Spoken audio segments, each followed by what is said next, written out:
अस्सलाम वालेकुम नाज़रीन। प्रोग्राम एग्री बिज़नेस के साथ मैं हूं आपका मेज़बान डॉक्टर अमजद बुखारी। नाज़रीन, आज हम शहद की मक्खियों पर बात करेंगे। बड़ा मुख्तलिफ सा मौजू है। शहद की मक्खियाँ एक तो वैसे हमें उड़ती हुई नज़र आती हैं, लेकिन इनको पाला जाता है शहद बनाने की मकसद के लिए। कैसे पाला जाता है, ये कारोबार क्या है, इसमें क्या क्या जुज़ियात हैं, क्या ज़रूरी लवाज़मात हैं, उन पर भी बात करेंगे। और फिर वो कौन से इलाके हैं जो इसके लिए मौजू हैं, कितना सरमाया चाहिए, और फिर शहद की अफादियत क्या है, अहमियत क्या है, ये सारे मामलात आज का मौजू हैं। मैं सबसे पहले आपको अपने मेहमानों का तारुफ करवा दूँ। मेरे साथ पहले मेहमान मौजूद हैं समीउल्लाह साहब। आप फार्मर हैं, शहद की मक्खियों को पालते हैं, ये कारोबार करते हैं, शहद एक्सपोर्ट भी करते हैं। इनसे पूछेंगे शहद की सारी सूरत हाल। उनके साथ दूसरे मेहमान मौजूद हैं डॉक्टर मोहम्मद तारिक इस्माइल साहब। आपका ताल्लुक शोबा food sciences Bahauddin Zakariya university Multan से है। और तीसरे मेहमान मौजूद हैं डॉक्टर मोहम्मद आबिद साहब। आप ज़रई यूनिवर्सिटी मुल्तान से मुंसलिक हैं और इस शहद की मक्खियों के हवाले से एक प्रोजेक्ट पर काम कर रहे हैं और तहकीक भी करते हैं और पढ़ाते भी हैं। आप तीनों मेहमानों का बेहद शुक्रिया। समीउल्लाह साहब, बाकी सारे सवाल एक तरफ, पहला एक वो $1 मिलियन क्वेश्चन जो यहाँ हर तरफ पूछा जाता है कि शहद, खालिस शहद को जांचने का तरीका है क्या? हम देख के कैसे अंदाज़ा कर लें कि ये शहद ठीक है, ये मिलावटी है, या ये जो है वो मसनूई है? सर, बहुत शुक्रिया आपने मुझे यहाँ पे बोलने का मौका दिया। और मैं अपने नाज़रीन को बताना चाहता हूँ कि ये जो क्वेश्चन है और बहुत सारी कन्फ्यूजन है, लोगों ने जो है ना अपनी मिसकंसेप्शन बनाई हुई हैं, अपने टेस्ट बनाए हुए हैं कि कोई कहता है जी आग लगाएं तो नहीं जलता, जलता है। तो ये सारे बेशुमार टेस्ट हैं। और एक बात आपको बताता चलूँ, जो मकामी शहद है उसके ना बिकने की एक बड़ी वजह ये भी है कि लोगों को एतबार नहीं होता कि ये शहद है या नहीं है, और बाहर की कंपनियों को लेबल लगाओ तो फिर खामोशी से उठा के ले आते हैं। देखें कि मैं एक बात ये भी कहता हूँ, जहाँ पे भी ट्रेनिंग्स के लिए जाता हूँ, लोगों का अवेयरनेस देता हूँ कि हनी को चक एंड सूंघ मेथड से आइडेंटिफाई नहीं किया जा सकता। तो कुछ लोग कहते हैं हम चखते हैं तो हमें पता चल जाता है कि खालिश है कि ना खालिश है। ठीक है। तो इसके लिए अभी लेबॉर्ट्रीज पाकिस्तान में बन रही हैं हनी टेस्टिंग के लिए, एक्सपोर्ट के लिए। और जो लेबॉर्ट्री में तो नहीं ले जा सकते ना जी। आम आदमी है, उसने दुकान पे गया है, बहुत सारी दुकानें खुली हुई हैं, तो कोई ऐसा टोटका बताएं जिसको देख के अंदाज़ा हो जाए, या चख के, या कोई कोई ऐसा पैमाना हो जिससे अंदाज़ा हो जाए कि ये शायद ठीक है या नहीं है। देखें सर, पहले तो आप आपके खुद कैसे टेस्ट करते हैं? चले सर, अगर हम आप तो क्योंकि हम काम करते हैं इसका, हम खुद उसको प्रोड्यूस करते हैं। जो चीज़ हम प्रोड्यूस करते हैं वो कस्टमर को देते हैं और वो हमारे आंखों के सामने तैयार हो रहा होता है। ठीक है। तो हम उस बेस पे अगले कस्टमर को उसकी गारंटी देते हैं। ठीक है। जबकि मार्केट से उठी हुई बोतल हम नहीं गारंटी दे सकते, क्योंकि इस वक्त कहीं पे भी किसी भी कंट्री में चले जाएं तो अडल्ट्रेशन का जो है, वो जो आपका अडल्ट्रेटेड चीज़ होती है वो प्योर से भी कहीं ज़्यादा दिख रही होती है अच्छी, और उसका जो है ना वो होता आजकल प्रेजेंटेशन का दौर है ना जी। है। यस। आपने जितना अच्छा प्रेजेंट कर दिया, बाकी माल तो बाद में देखना है। डॉक्टर साहब से पूछ लेते हैं। डॉक्टर साहब, आपको खुद भी ये मसला दरपेश होता होगा भी, शहद लेने जा रहे हैं, खालिस है या नहीं है? क्योंकि मार्केट में दो किस्म के शहद दस्तियाब हैं, ये मकामी है या फिर बाहर की जो कंपनियों के लेबल लगे होते हैं उन पे तो हम एतबार कर लेते हैं, लेकिन अपने शहद पे एतबार नहीं करते। आपने भी कोई ऐसा रास्ता ढूंढा है कि ये खालिस साहब, शहद? आपने बहुत वैलिड बात की है। और दिल की बात ये कि मैं कल ही ग्रॉसरी शॉपिंग की है, तो सुपर स्टोर पे वालदा के साथ में था और मेरा दिल किया मैं शहद लूँ। तो वो जो शहद का स्टॉल था उस पर काफ़ी वैरायटी थी, जैसे आप बताते हैं इंटरनेशनल भी है, नेशनल ब्रांड्स भी मौजूद हैं, और उनकी कीमत जो है वो 1170 से लेकर 4000 5000 तक जा रही थी पर केजी। ठीक है। तो मैं भी थोड़ी देर पहले समीउल्लाह साहब से ही पूछ रहा था कि आप हनी ग्रो करते हैं, आप खुद प्रोड्यूस कर रहे हैं, इतनी वैरायटी, इतनी वेरिएशंस क्यों आती हैं प्राइस में? ठीक तो है। वो बड़ा अच्छा मैन्युफैक्चरर है एक, और सर्टिफाइड है नेशनल लेवल के ऊपर, चाहे वो PFA है, हमारी अदर ऑर्गेनाइजेशंस उसको सर्टिफिकेशन दे रही हैं। वो भी आपको हनी दे रहा है 1200 रुपये किलो, और आपको पता है एक फार्मर प्रोड्यूस करता है, या मैं खुद कहीं से ताज़ा हनी लेके आता हूँ तो मुझे 3000 4000 रुपये में किलो मिलता है। मैं यही आपकी बात ज़रा काट रहा हूँ। हम शुमाली इलाका जात में जाएँ तो वहाँ बोतलों में भर के ये शहद बेच रहे होते हैं जी। और उन्होंने साथ छता भी उठाया होता है बाल्टी में ना, और वो 100 रुपये की बोतल भी दे देते हैं। मतलब ऐसा भी देखने में आया है कि गाहक उनके साथ जो है वो लेन देन कर रहे हैं, मामलात उतरते उतरते वो 100 रुपये की बोतल दे गया। अब 1 किलो शहद 100 रुपये में दे गया तो ये तो चीनी के पैसे भी नहीं बनते अगर उसने चीनी बोली हो। तो ये समझ से बाहर। आपने 1172 से आगे का मार्जिन दिया है, मैं तो उसे 100 रुपये पे ले आया हूँ। ऐसा ही होता है। मैं आज से कोई लगभग 12 साल पहले, when I was just new in university BZU में, BZU में बहुत प्लांटेशन थी, अब काफ़ी हद तक कम हो चुकी है और दोबारा से उसको हम ग्रीन करने की कोशिश कर रहे हैं। तो कुछ हमारे ठेकेदार होते थे जो लेते थे आके ठेका लेते थे शहद उतारने का ठीक है। उस जंगल में से। तो उनमें से एक थे, वो हमारे पास रेगुलर बेसिस पे शहद देने आया करते थे ऑफिस में। ठीक है। वो भी बाबा जी ऐसे ही, जैसे आप कहते हैं कि बाल्टी उठाई होनी, उसमें छत्ता डाला होना हाँ। और वो लेके आना और उन्हें डिस्ट्रीब्यूट करनी पर केजी, जो भी उन्हें कॉस्ट ली होती थी। तो मुझे मेरे प्रोफेसर, आप जानते हैं डॉक्टर सईद अख्तर साहब, उन्होंने कहा कि तारिक ये बहुत अच्छी शहद होती है इनके पास ना, आप जरा इनसे लें एक दफ़ा। ठीक है। आई गॉट एक्सपीरियंस एक्चुअली, मैंने भी एक दो बोटल्स उनसे ले ली ठीक है। और 1.5 माह बाद वो स्पॉयल हो गई। Then I got the information that उस बाल्टी के अंदर, शीरे के अंदर वो छत्ता डुबोया होता है और आपको मिल रहा होता है आगे। सो अडल्ट्रेशन तो है, इसमें दूसरी राय नहीं है। आपके पास भी कोई पैमाना नहीं, एब्सोल्युटली। इसका मतलब है अगर आप वो लेते रहे शीरा तो आप भी नहीं एट द पहचान मोमेंट सकते। देखें सर, ये कुछ हम मिथ्स पे जाते हैं, कुछ आपकी होती हैं, रेफरेंस होता है कि समवन हैज़ रेफर्ड यू कि आपके अंदर बहुत अच्छी शहद है, आप लें इसे। एट द मोमेंट इमीडिएटली वो जो टेक्निक्स होती हैं हमारी, जिसमें आप कहें कि वो टेस्ट करके बताने वाला या ऑर्डर लेके आपने करना है, वो बहुत पायदार टेस्ट नहीं होते। ठीक है। काफ़ी हद तक बहुत सी दुनिया में लैब में टेस्ट हो सकता है, लैब में एग्जैक्टली हो सकता वो है, उसमें कितनी मिलावट है ये भी पता लग जाएगा। बिल्कुल अच्छे तरीके से हो सकता है। आपका शहद हनी जो है पाकिस्तान से बाहर क्यों नहीं जाता, एक्सेप्ट क्यों नहीं होता, स्टैंडर्ड तो एग्जिस्ट करते हैं। ठीक है। ठीक तो है, वो सब standard स्टैंडर्ड होगा ना जी। आपके इम्प्लीमेंट हो रहे हैं। डॉक्टर साहब, अब्दुल साहब, आप भी इस पैमाने पर कहीं आपने इस पे काफ़ी तहकीक की है, कोई आपके पास कोई टोटका है शायद कुछ जानने का? सर जानने के लिए हमने जो लिटमस टेस्ट इसका रखा हुआ है ना, वैसे फर्दर एक तो जो एक्सपर्ट होते हैं ना थोड़े से, आपको उनकी, क्योंकि ये कोई एक फ्लावर का हनी नहीं होता, मुख्तलिफ फ्लावर का होता है। हम कुछ 7-8 किस्म की फ्लावरिंग से लेते हैं ये, तो उनके अरोमे से पता चल जाता है कि ये क्या है सारा। फिर उसमें मिक्सिंग जो है कि अरोमा भी कोई इशू नहीं है, तो एसेंस डाल दें आप। हाँ जी वो है, लेकिन उसकी जो हम टेस्टिंग करते हैं ना मेजरली, वो हम अखबार या कागज़ का टुकड़ा एक लेके जस्ट उसके ऊपर हनी को डालते हैं। अगर फॉर एग्जांपल उसमें शीरा मिक्स किया गया, चीनी ड्राई फार्म में, तो उसमें मिक्सिंग नहीं की गई होगी, ठीक है। उसको किसी लिक्विड के ज़रिए ही उसमें डाला गया होगा। तो जो उसमें लिक्विड की क्वांटिटी होगी वो उस पेपर को गीला करके कुछ देर बाद उसकी तह नीचे वाली आपको शो होगी कि ये गीला हो गया। ठीक है। अगर प्योर हनी होगा तो चाहे 10 घंटे भी पड़ा रहेगा, अच्छा, तो पेपर आपका नीचे से गीला नहीं होगा। अच्छा, ये एक वैसे हमने नॉर्मल टेस्ट रखा हुआ है, अदरवाइज इसका लेबॉर्ट्री टेस्ट है और वो काफ़ी कॉस्टली है लेबॉर्ट्री टेस्ट में। ठीक है। तो वैसे जिन लोगों ने शायद घर में रखी हुई है उनको हम ये मैसेज दे देते हैं कि ये डॉक्टर साहब ने जो टेस्ट बताया करके देख लें, कम से कम ये तो अंदाज़ा हो जाएगा कि जो शायद घर में पड़ी है खालिस है या नहीं है। अच्छा, तो ये एक फार्मूला हो गया, इसके अलावा जो है ऐसा कुछ नहीं है। समीरा साहब, आप क्योंकि इस कारोबार से मुंसलिक है ना, तो आपको सुबह शाम आपको इसी तजर्बे से गुजरना होता होगा।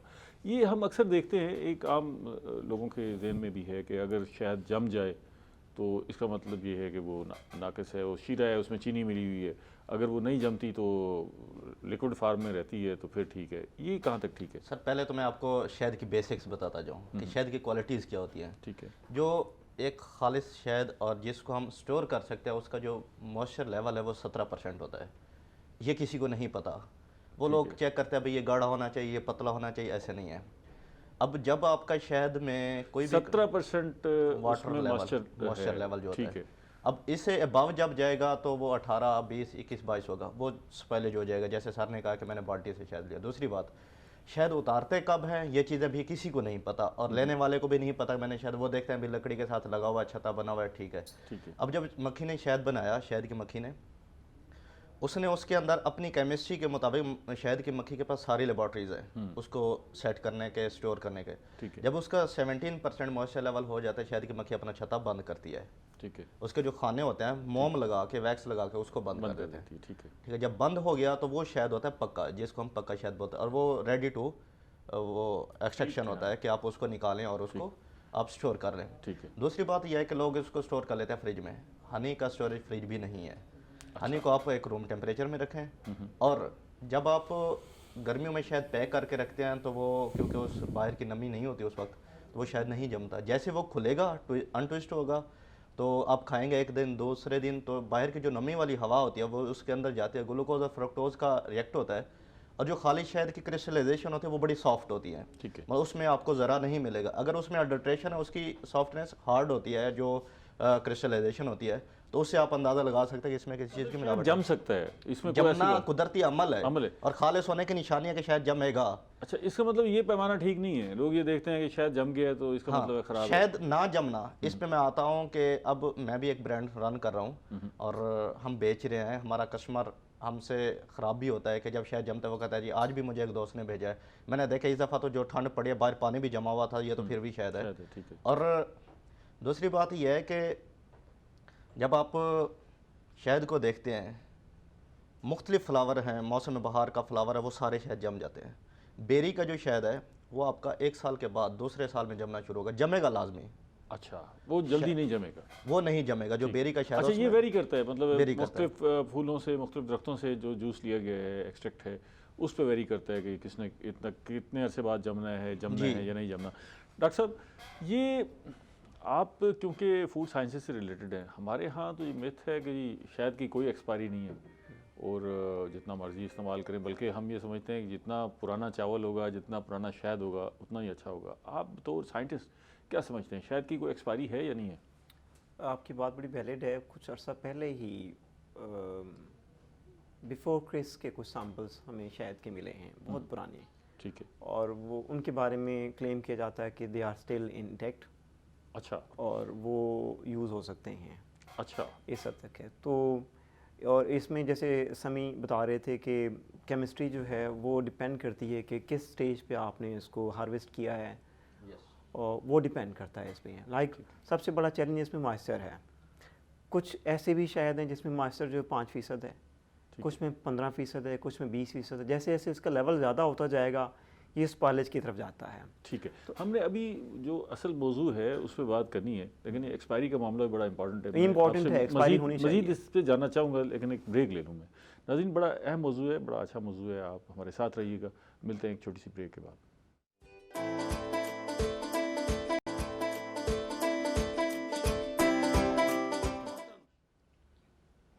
वेलकम बैक नाज़रीन। हम शहद पे बात कर रहे हैं, शहद की मक्खियों पे बात कर रहे हैं और इस कारोबार पे बात कर रहे हैं, और माहिरीन हमें बता रहे हैं कि शहद की क्या अहमियत है और हम किस तरह जांच सकते हैं कि शहद खालिस है या नहीं है। डॉक्टर साहब, आप बता रहे थे कि एक्सपायरी, तो आपकी बात से तो ये नतीजा अखज़ होता है कि शहद की एक्सपायरी का कोई इतना इशू है नहीं। नहीं, मैं बिल्कुल जो मेरा पॉइंट ऑफ व्यू इसमें ये है, बिकॉज अब चूंकि हम शहद प्रोड्यूस करते हैं फार्मिंग को प्रमोट करके, ज़्यादा हमारे पास मार्केट में शायद वो है जो फार्मर से आ रहा है बकाया तौर पे, मतलब आपके जो हमारा एपिकल्चर का एक है सिस्टम है उसके तहत शहद आ रही है।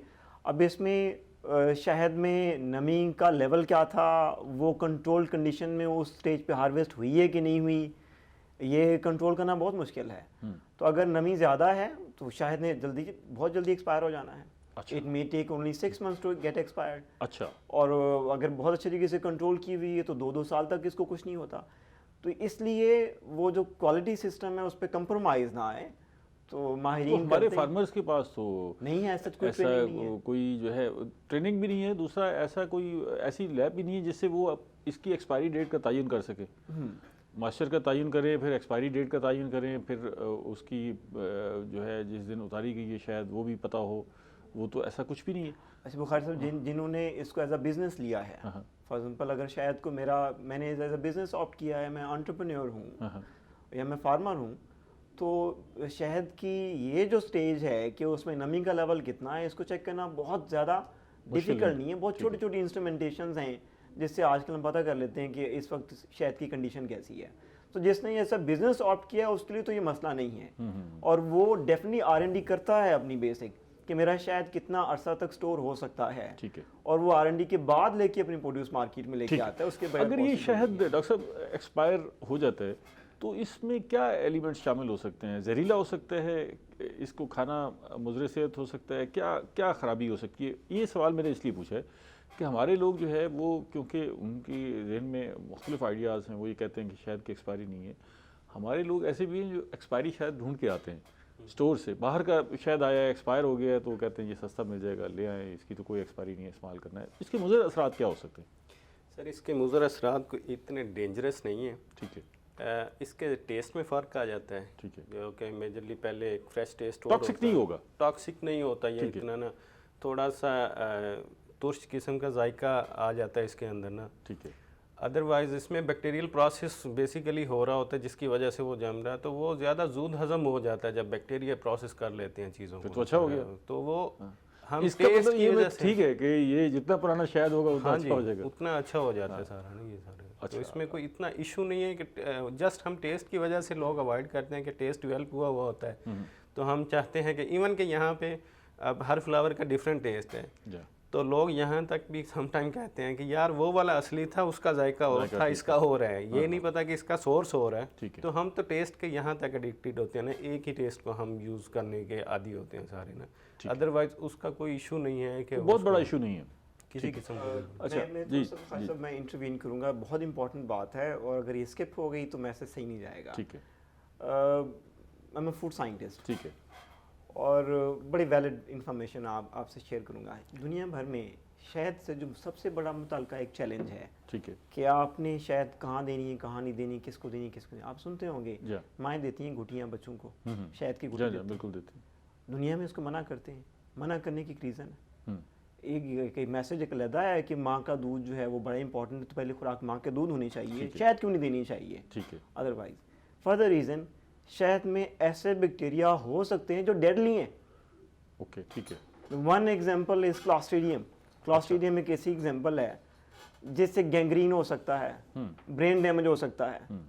तो एट वेरी आउटसाइड अगर उसमें से एक भी उसमें एक काउंट है, उसका सिंगल काउंट हो बैक्टीरिया, तो अगर मैं इस पानी के ग्लास को देखें इस वक्त इसके ऊपर मिलियंस काउंट होंगे, आपको नजर नहीं आ रहे। ठीक है। और मिलियन काउंट में पानी पी लूंगा, मुझे कोई फर्क नहीं पड़ेगा इसका। अगर वो बैक्टीरिया एक काउंट भी उसमें अगर आ गया तो वो डेडली है। वो छोटा बच्चा तो बड़ा वल्नरेबल है। तो खाली ये कह देना कि शायद सोर्स नहीं हो सकता, ठीक है, माइक्रोब्स का, हो सकता है, ये जस्टिफाइड नहीं है। ओके डॉक्टर साहब, चलें आपने ये बात शुरू कर दी, हमारा वो अभी मौजू है जिस पे हमने ज़्यादा फोकस करना है, लेकिन बताते चलें शहद के अज्जा क्या होते हैं, शहद में क्या क्या कुछ शामिल होता है, और ये जो है इसको खाना सेहत के लिए कितना अच्छा है। और तीसरा सवाल, तीसरा इसका जुज़ है कि हमारे यहाँ शुगर पेशेंट्स को कहा जाता है कोई इशू नहीं है, आप शहद खा लें, ये तो हमें हमारा दीन भी कहता है कि शहद में जो है तमाम बीमारियों की एक शफा मौजूद है। तो इन तीनों के ज़रा थोड़ा सा सर, शहद बेसिकली इसमें कार्बोहाइड्रेट्स हैं। अच्छा, आपके मीठा जो मीठा वो शुगर, ठीक है, शुगर की मुख्तलिफ किस्में हैं। फ्रुक्टोज है, उसमें ग्लूकोज है, उसमें कुछ अमाउंट सुक्रोज की है, ये सारी आपके मीठे की मुख्तलिफ शक्लें हैं। वो कार्बोहाइड्रेट्स ही होते हैं जिनके साथ शुगर का प्लस माइनस होना वो अल्टीमेट जुड़ा होता है आके। तो आप कहेंगे जो नरिशमेंट फैक्टर पे, जैसे कि वो शहद की किस्म भी है, वो किस किस्म के फूलों से ली गई है, किस पौधे से ली गई है, ठीक है, वो थोड़ी बहुत ऊपर नीचे फ्लक्चुएट करती है। ठीक है। बेसिक अज्जा में से अगर कहूँ तो जहाँ से एनर्जी मिलती है वो कार्बोहाइड्रेट्स हैं, कार्बोहाइड्रेट्स है, निशास्ता आप कह सकते हैं इसको।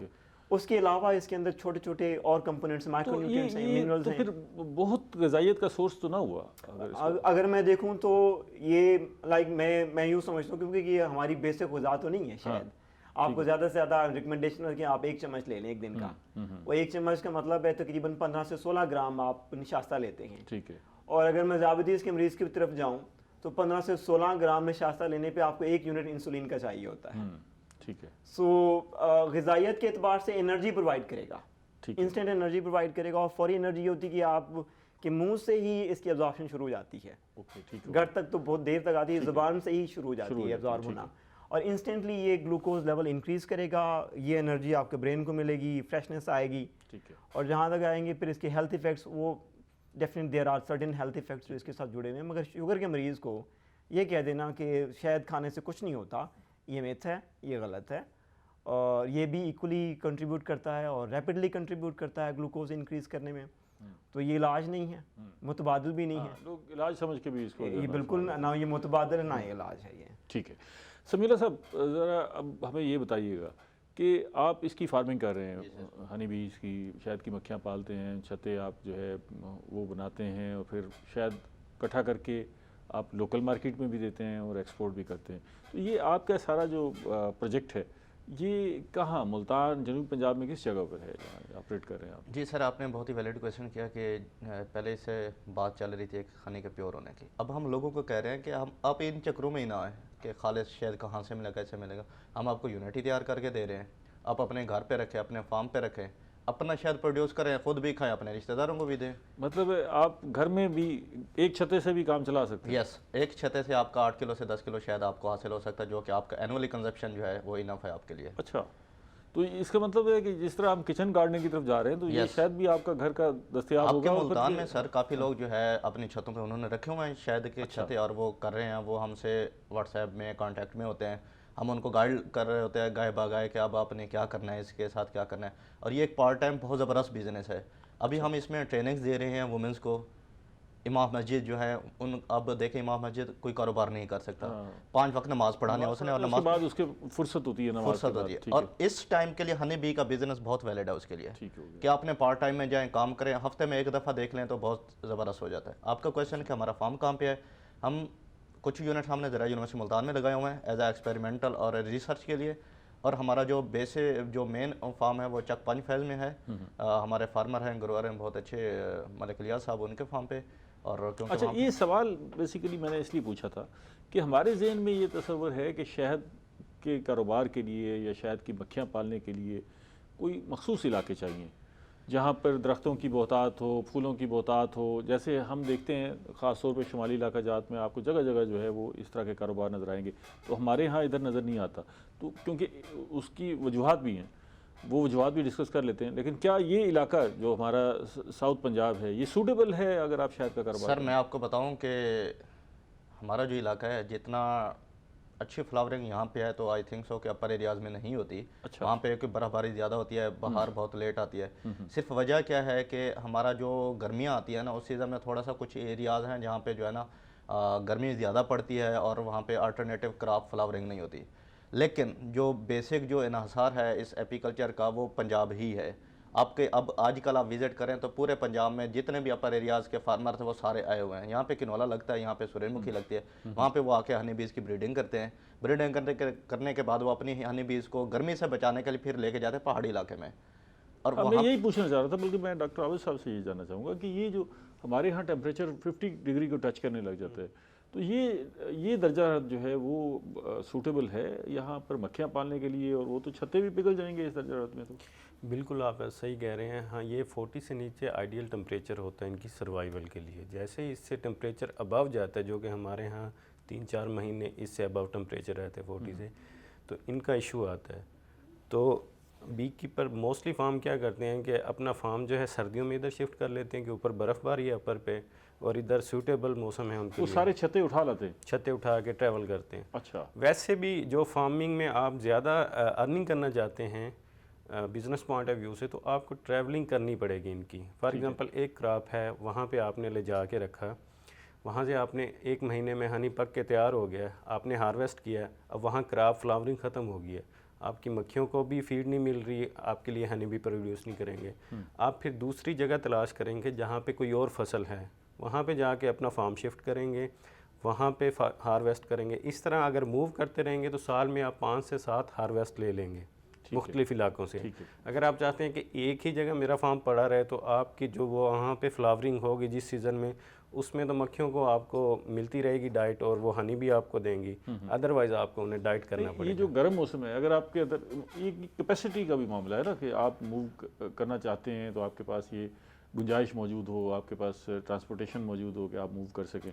तो अगर एक ही जगह पर आप रखना चाहते हैं और हमारे ही इस इलाके में कहीं कारोबार है, तो गर्मियों में ऐसा तो नहीं होगा कि वो मक्खियाँ मर जाएं सारी और छतें भी ख़राब हो जाएं? उसका एक सलूशन है कि हम मक्खियों को सेफ हाउस दे सकते हैं, एक इस तरह का इन्वायरमेंट बना के जहाँ दरख्तों का झुंड हो जिससे टेम्परेचर में फ़र्क पड़ता हो, या कोई ऐसा जैसे शेल्टर टाइप हम उन्हें दे दें जिसमें टेम्परेचर हम मेंटेन रख सकें 40 से नीचे, वहाँ पे वो रहें और बाहर मूव ना करें इस टेम्परेचर में, क्योंकि बाहर जैसे ही मूव करेंगी वो जल के मर जाती हैं इतने हाई टेम्परेचर में सारे ना।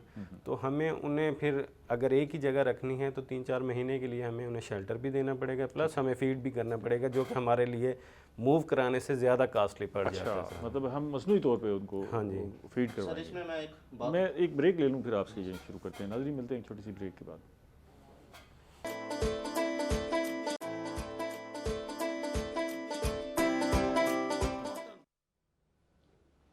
वेलकम बैक नाज़रीन। हम शहद के कारोबार पर, शहद की मक्खियों के पालने पर बातचीत कर रहे हैं। माहिरीन हमारे साथ मौजूद है। समीला साहब, ये जो हम देख रहे हैं कि यहाँ पर ये फिजिबल है ये कारोबार करना या नहीं है, इस पे आपकी राय चाहिए थी। और हमें बताइएगा भी सही कि इस पे सरमाया कितना चाहिए। अगर कोई एक बेरोज़गार नौजवान है, वो चाहता है कि मैं अपना कारोबार शुरू करूँ, तो सरमाया कितना चाहिए और किस तरह वो आगाज़ करे, ये छत्ते कहाँ से दस्तयाब होंगे, कैसे काम शुरू करें? देखें सर, सबसे पहले हम कोई भी बंदा हमारे पास आता है कि हनी बी का बिज़नेस करना, हम पूछते हैं कि आपने मक्खियाँ पालनी ही क्यों है।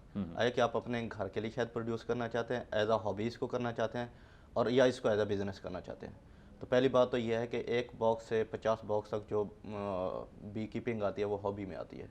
ठीक है। और 50 से 60 बॉक्स 70 बॉक्स 50 तक हॉबी में आती है। हॉबी में आती है। ठीक है। 50 से अबव जो है आप 100 में 50 बॉक्स से शायद कितना इकट्ठा हो जाएगा? सर 50 बॉक्स से मल्टीप्लाई कर लें आप, उसके मुख्तलिफ डिज़ाइन है।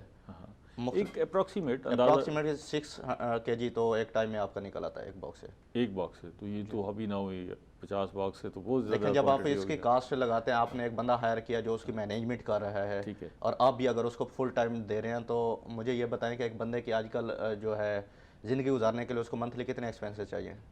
ऑलमोस्ट 1 लाख। एक्सपेंसेस मीट नहीं होंगे, लेकिन ये है कि फिर भी खासी प्रोडक्शन है। मतलब आप इसको इस तरह कह सकते हैं कि 50 बॉक्स जो है वो वाइबल नहीं होगा आपके बिजनेस के लिए। आपको सस्टेन करने के लिए, आपकी फैमिली सस्टेनेबिलिटी के लिए, ठीक है, किचन रन करने के लिए। तो अच्छा, अब 50 बॉक्स से शुरू करना है, अगर किसी नौजवान ने वो चाहता है कि हम 50 बॉक्स से शुरू करूँ, तो उसके लिए कितना सरमाया चाहिए उसको? सर देखें कि हमारे साउथ पंजाब में जो सिस्टम है ना, उसमें हमने बॉक्स को रीडिज़ाइन किया है, वेंटिलेटेड बॉक्स बनाया है। ठीक है। जो कि हमारे साउथ पंजाब, मुल्तान, मुजफ्फरगढ़ के एरिया को 2017 से मैं इस बिज़नेस में आया पहली दफ़ा। अच्छा। और अब मैं इसको जो है, हमने जो यूनिवर्सिटी ने मिल के, फिर एक मसला था कि गर्मियों में मक्खियाँ मर जाती है, छतें पिघल जाते हैं, क्योंकि वो जो डिज़ाइन पहले हुए हैं बॉक्सेस वो हैं अपर एरिया के, हमारे सर्दियों के। हमने गर्मी के हवाले से उस पर रिसर्च करके, R&D करके उसको डेवलप किया, मॉडिफाई किया, और अब जो है हमारे पास जो डिज़ाइन है वो वायबल है। हमारा मक्खी यहाँ पे 12 महीने सस्टेन कर सकते हैं। अच्छा। दूसरी बात आपको मैं बताता चलूँ कि जब आप फ्लावरिंग की बात करें, मैं आपको गिनवाता हूँ कि जिन लोगों के पास ये रिसोर्सेज हैं वो बिल्कुल बी कीपिंग कर सकते हैं। अगर ये रिसोर्सेज नहीं है तो वो फिर सोचे मीना। नंबर 1 जो मतलब बिल्कुल शहर के अंदर नहीं रहते, थोड़े से मुज़ाफ़ाती इलाके में रहते हैं, उनके लिए तो बहुत सूटेबल हो गया ना जी। शहर से थोड़ा सा बाहर, शहर के मुज़ाफ़ात में रहते हैं, उनके लिए तो बेहतरीन कारोबार है। और शहर वाले भी कर सकते हैं, क्योंकि आपके मार्च में बाहर आती है और हर घरों में, हर पार्क्स में फ्लावरिंग होती है। एक दफ़ा तो वो शायद यहाँ से ले सकते हैं। ये फिर वही हाल हो जाएगा जैसे वो घर में, शहर के अंदर कुत्ता रख लिया जाए तो वो इर्द गिर्द काटता रहता है, तो शहद की मक्खियों से तो फिर जो हमसाए हैं सारे तंग हो गए। देखें, शहद की मक्खियाँ जो है जब आप रखते हैं तो इनका बड़ा वेल ऑर्गेनाइज सिस्टम है कि ये सूर्य के साथ अपना कांटेक्ट बनाती हैं। आपका ये बॉक्स यहाँ पे पड़ा है तो यहाँ पे उसका एंट्री पॉइंट है, तो मक्खियाँ कभी भी इधर उधर बिन बनाती नहीं फिरेंगी, वो फील्ड में जाएंगी, फील्ड से वापस छत्ते के अंदर। अच्छा। और घरों में जाके काटने मारने वाला नहीं। और बाकी वो फ्लावरिंग, वो अपना पानी वगैरह लेने के लिए जाते हैं। कुछ मैनेजमेंट्स है उसको करके बड़ा पोलाइटली इनको हैंडल किया जा सकता है, और बल्कि आप मक्खियों को हाथ पे उठा ले तो स्टिंग भी नहीं करती। कह रहे हैं कि आप उनसे आदी हो गए ना। यस। वरना डॉक्टर साहब कोई घर में एक शहद की मक्खी एक घुसा है तो पूरे घर में एक अफरा तफरी मच जाती है। ये तो मशवरा दे रहे हैं ख़वातीन को शहद की मक्खियाँ पालने का। खैर साहब, जब इन्होंने पहली दफ़ा किया ना तो मेरे जहन में सबसे पहला सवाल ये आया था कि मैंने अगर घर में रखना मुझे तो बड़ा थ्रेट रहेगा, कहीं खुदा ना खासे में किसी बच्चे को काट ना दे। हाँ, अरे ये बड़ा इशू है। अच्छा, फिर ये अब दस्तयाब कहाँ से होंगे, बॉक्सेस कहाँ से मिलेंगे? हम इसमें पूरे बॉक्सेस जो है वो प्रोवाइड कर रहे हैं, हम कंसल्टेंसी प्रोवाइड करते हैं, लोगों को सिखाते हैं, और हर किस्म का जो सामान है आपका ज़रा यूनिवर्सिटी मुल्तान। आप तो जो कंसल्टेंसी फ्राहम कर रहे हैं, एक आम आदमी है जिसकी एक्सेस आप तक नहीं है। जी सर। बाज़ार में भी दस्तयाब हैं ये बॉक्सेस कहीं? देखें कि जब भी आप लेंगे, क्योंकि ये कोई शॉप से तो नहीं मिल सकता, ये आपको फील्ड से ही मिलेंगे, फार्मर से ही मिलेंगे आपको, जो ब्रीडर है इसका। ठीक है। उसके लिए जो है हमारा जो है कोलैबोरेशन है वो एंटोमोलॉजी डिपार्टमेंट के साथ मंसूबा में, जो हमारी ज़रा यूनिवर्सिटी है, और उसके साथ, और हम जो है हमारा एक ऑनलाइन सेटअप भी है जिसमें लोग हमें। तो आप मक्खियाँ भी फराम करते हैं? हनी बीज फराम करते हैं। हनी बीज किस तरह देते हैं आप? जो हमारे यूनिट होते हैं, हनी बी के बॉक्सेस होते हैं, उसी के अंदर कैसे गिन के कैसे देते हैं कि जी इतनी मक्खियाँ दे दी हैं सर? उसमें ये होता है कि इसका कॉलोनी सिस्टम है, इसकी क्वीन होती है, ड्रोन होते हैं, और वर्कर बीज होती हैं। ठीक है। मलका एक होती है एक बॉक्स की जो पूरे बॉक्स को रन कर रही होती है। ठीक है। उसके बाद हमारे पास होती है वर्कर बीज, और हम फ्रेम के हिसाब से बेचते हैं कि कितने फ्रेम एक बॉक्स में जो है, जो सिंगल स्टोरी बॉक्स होता है वो 10 फ्रेम का होता है। अभी आपको 6 फ्रेम मक्खी चाहिए, 7 फ्रेम चाहिए। तो एक फ्रेम पे कितनी मक्खी होती है? 1500 से 2000 मक्खी होती है ऑलमोस्ट। अच्छा, तो 6 फ्रेम का मतलब ये है कि आपको 12,000। हाँ, तो ये तो बड़ी मकदार है मक्खियों Yes. की एक बॉक्स के लिए। जी सर। तो वो आप कैसे उसको कलेक्ट करके क्या शॉपर में डाल के देते हैं? ये बड़ा बड़ा उसी आम आदमी के बॉक्स के समझने के अंदर लिए है। जी ये हर बंदे का क्वेश्चन होता है कि जब हम उनको प्राइस बताते हैं वो कहते हैं मक्खियों के पैसे आप कितने लेंगे हनी बीज के, तो हम कहते हैं ये उसके साथ है, कॉलोनी के साथ हम आपको बॉक्स प्रोवाइड करेंगे। अच्छा, जो वो बॉक्स होता है उसको बंद कर दिया जाता है कपड़े के साथ, ऊपर से कील लगा के वो टाइट हो जाता है और एंट्री भी बंद कर दिया। तो इसको रात के वक्त ट्रैवल करते हैं जब मक्खी सारी फील्ड से वापस आ चुकी होती है, उसके अंदर होती है मक्खी। उसके अंदर होती है, और रात को इसको मूव करते हैं सुबह सूर्य निकलने से पहले तक। फिर खोल जब देते सूर्य निकलता है तो इसको खोल देते हैं ठीक है। और वो मक्खी वहाँ पे जाके अपना एंगल सेट करती है, सर्वे करती है कि कहाँ पे खुराक है, और बाकायदा आके वो कन्वे करते हैं कि कितने फासले पे खुराक है, ठीक है। और वो फिर जो है ना अपना अब इसकी कास्ट बताइएगा। एक डब्बा अगर आपसे लिया है छत्तों समेत और मक्खियों समेत, एक डब्बा कितने का पड़ेगा? सर जो बॉक्सेज हैं मैंने आपको बताया कि डिपेंड्स ऑन बी पॉपुलेशन, और जो आप कैलकुलेट कर लें, एस्टिमेट कर लें। 12,000 से 50,000 तक जो सिंगल स्टोरी बॉक्स है वो जो है ना मार्केट में अवेलेबल है, जो अच्छी क्वालिटी है। अंदाज़न इसकी कीमत कितनी हो जाएगी, ये सारा कुछ मिला के, छतें भी मिला के? आप सोच लें, चले सोच के बता दें ताकि छतें मिला के बॉक्स की पूरी यूनिट बता रहा हूँ कि यूनिट प्राइस विद हनी बीज जो 12,000 से 15,000 तक इसकी जो 12 से 15,000 तक जो है ना। तो अगर 50 कम से कम 50 से शुरू करे, जो अगर इसको कारोबारी सतह पर शुरू करना चाहता है, या 100 से शुरू करे, आपकी वायबिलिटी जो आप सर मैं ये आपको बताता चलूँ एक चीज़ साथ साथ कि आजकल जो सीज़न है ये ब्रीडिंग सीज़न है। एक बंदा जो 25 बॉक्स लेगा ऑटोमेटिकली मार्च में उसके 75 हो जाएंगे। अच्छा, मक्खी का ब्रीडिंग टाइम है, ये वाला मंथ है। इसमें जितने लोग हनी बीज ले रहे हैं और उनकी एक बॉक्स से 2-3 हो रही है ना हनी बीज, इस पे आपसे पूछते हैं डॉक्टर साहब, ये तो बड़ा अच्छा कारोबार जो बता रहे हैं, और ये तो दिल कर रहा है कि जी जो भी अगर गुंजाइश, आपको भी दिल कर रहा है कि भाई यूनिवर्सिटी में रख लिया जाए, वो जो बेचने आता था बाहर से बंदा, उसकी बजाय आप खुद ही प्रोवाइड करें। बहुत खूबसूरत बात है, इसमें दूसरी राय नहीं है, जहाँ पे हम लोगों को प्रमोट करते हैं कि अपने अपने सेल्फ सस्टेन हो जाएं एटलीस्ट फूड के पॉइंट ऑफ व्यू से। आपके पास अपनी शायद खालिश शायद घर की दस्तयाब होगी, और इर्द गिर्द भी आप बिल्कुल एब्सोल्युटली, इसमें कोई दूसरी राय नहीं है। सिर्फ एक ही उसमें कंसर्न है, वो अगर सेफ्टी और सिक्योरिटी को इंश्योर कर लें, दिस इज़ वंडरफुल जॉब। नहीं, सेफ्टी किस किस्म की सेफ्टी चाहिए? मक्खियों से सेफ्टी चाहिए। मक्खियों से सेफ्टी वाला एलिमेंट जो है ना, ये बड़ा अहम है इसके। जी सर, इसके ऊपर भी हमने थोड़ा सा वर्क किया हुआ है, और बाहर के मुल्क में तो इस पे काम हुआ हुआ है। उसको हम कहते हैं आर्ट ऑफ फ्लो हाइव ना। जिनको मक्खियों से डर लगता है, प्लास्टिक के हाइव बने हुए हैं जिसके अंदर आपको मक्खियाँ मूव करती हुई, शहद स्टोर करती हुई, हर चीज़ करती नज़र आती हैं।